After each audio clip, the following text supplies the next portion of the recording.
Hello everyone and welcome back to the channel. Today I'm going to be showing you what I think is a really beautiful way to showcase plants, but specifically we're going to be using aquarium plants today, and we're going to be, I guess, repurposing these bucephalandras that I've grown in another DOOA pot. I think it's called the glass maru pot.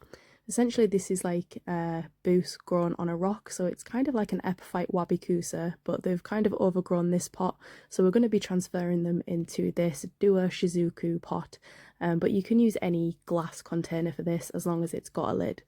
So as you can see, we've just popped in some aqua soil. We don't really need too much of this. A lot of the plants are just going to be grown epiphytically, so we're not really going to be relying on a really rich nutrient substrate layer.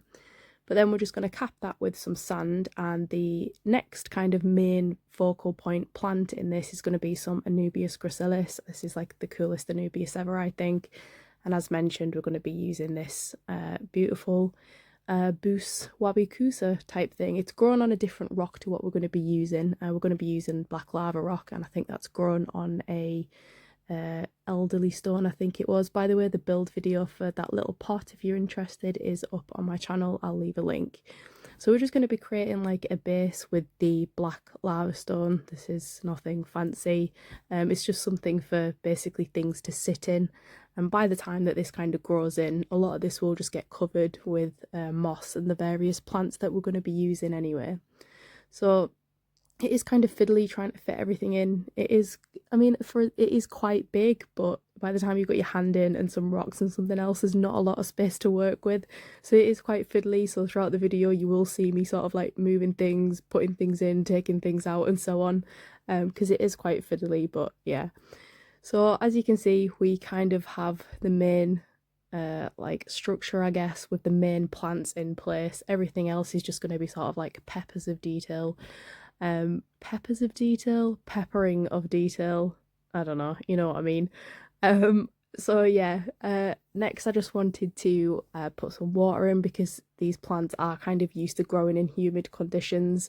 Both of these species of plants, the Bus and the Anubias, have been growing in this kind of setup prior to this.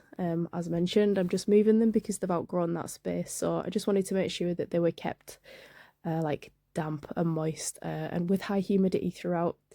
I'm just amending the structure here because it just wasn't quite how I wanted it. Everything was kind of on the same level, and I just wanted to bring some height to it. It is quite like a tall jar, so I just wanted to add the height with the Anubias, and then I just wanted to go in with some detail. So that's going to be some various detail in stones. So this is large La Plata sand, but it's like not a sand because it's more like a little stone, but I think it's just called large La Plata. I did also add, not at this point, afterwards, but I added some darker coloured stones just to blend in with the lava rock. And as you can see, I'm adding moss, which eventually this will cover the majority of the stones anyway. And just some little sprigs of hydrocortyl tripartita or tripartita, or however you say it, because that's another plant that grows really well immersed in sort of like high humid conditions.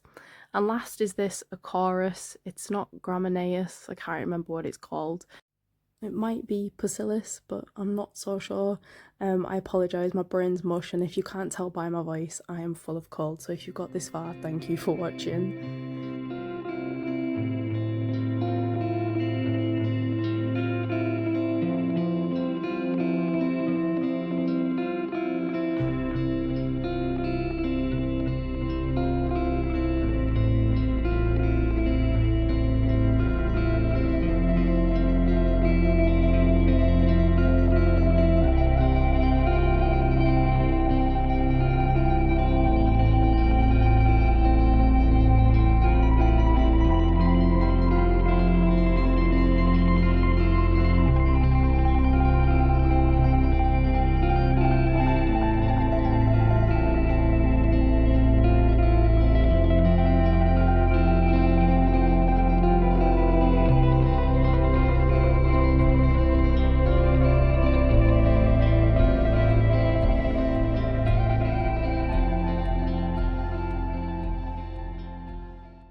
previous take was filmed under an ONF flat nano aquarium light, but where it's actually going to be kept is on my terrarium shelf.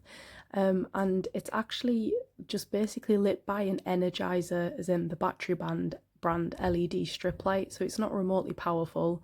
Obviously it does nothing for sort of colour representation, and it probably doesn't come off very good on video, but actually these plants on all of my terrariums have grown fine under this light.